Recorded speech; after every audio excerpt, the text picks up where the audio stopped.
Book ng ferry ticket online sa Tugo. Gamit lang po ang cellphone natin at kung paano din po tayo magbayad via GCash.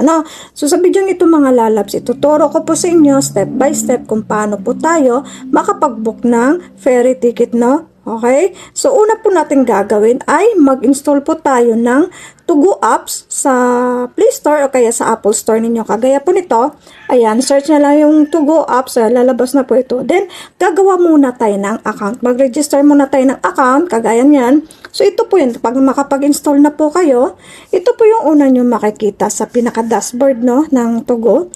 Ayan, para po makagawa po tayo ng account dito, click nyo lang po yung nasa taas, yung 3 lines dyan sa taas. Pag click nyo po nyan, ito po yung kasunod na makikita ninyo. Okay, so login lang po tayo or sign up. So sign up muna tayo kasi wala pa tayong account, no? Okay, so dito po, pwede tayo ditong